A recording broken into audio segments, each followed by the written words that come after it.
Hi, so today we're going to look at adding Skills Scheme candidates to your provider accounts.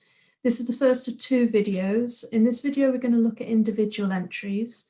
In the second video, we're going to be looking at a bulk upload, so if you've got a large number of candidates. So this video is good if you've got maybe up to 10 candidates, or that if you're adding your candidates as the information comes in.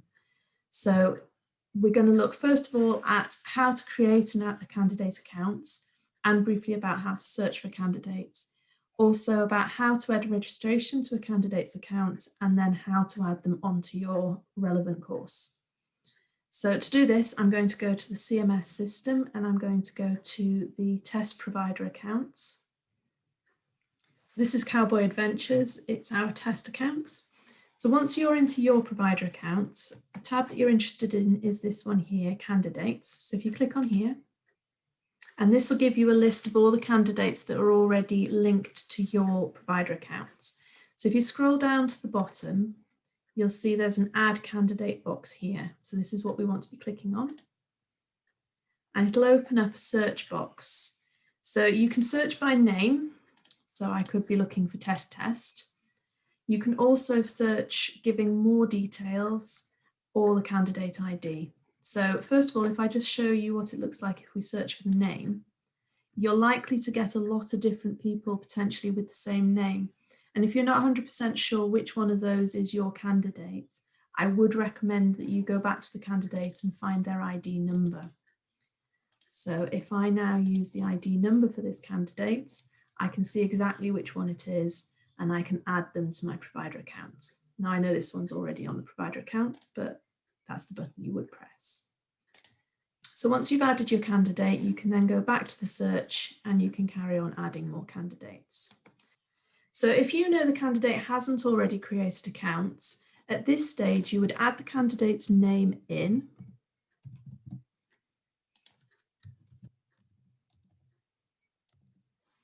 And you would click next. The system will then try to search for the candidate, and if they can't find a candidate that matches your search, it will then take you to the next page, which is where you would create the candidate itself. So in this case, we know the candidate's name is Fifth Example. We can then add the gender and we can add the date of birth. So these are the 4 key pieces of data that you have to be able to register a candidate.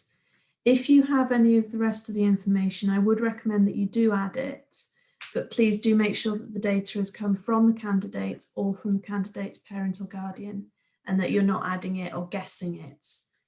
The other thing that will also be on this page, it isn't here currently, is a collection box for their ethnicity.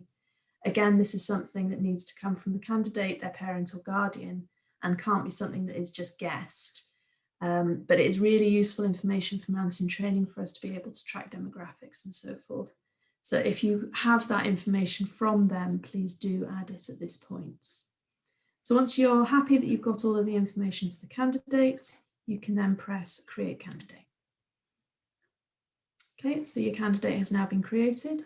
If you have more candidates that you want to add, you can press Add Another, and it'll take you back to that first page where you can add in their initial information, press Next, and then you go through the process again.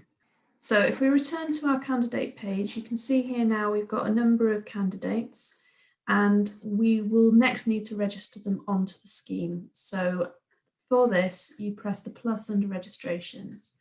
Now, if you right click this, it will open it as a new tab, and it'll take you to the registration page of the candidate. So here you click on the relevant scheme. So we'll say that this person's about to do their rock skills, and you can change the board to the relevant board. You go down to the bottom of the page and you click register. Now, it may also be the case that this candidate is doing their mountain skills as well as their rock skills, so you want to add them onto both schemes. So again, you press register and you go through the process again. So this time I click Hill and Mountain Skills. Again, I'd select the correct board and press register.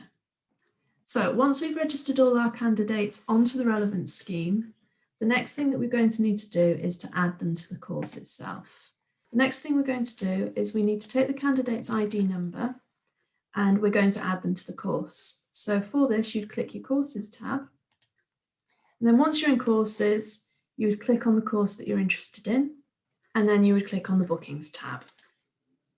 So this is very much similar to how you would do it already. You then would go add booking, insert the candidate's ID number, search and check it's the right candidate, and press add. If you have multiple candidates, you can keep adding them. Otherwise, you press close and you've got the candidate added there to your course. Okay, so that was a very quick introduction on how to create a candidate account, how to add their registration, and then how to add them onto the course. So it's the easiest way to do it when you've got a small number of candidates. If you have a larger number of candidates, so you're thinking more than 10, you may wish to do a bulk upload, which we'll show you in the next video. Thanks very much.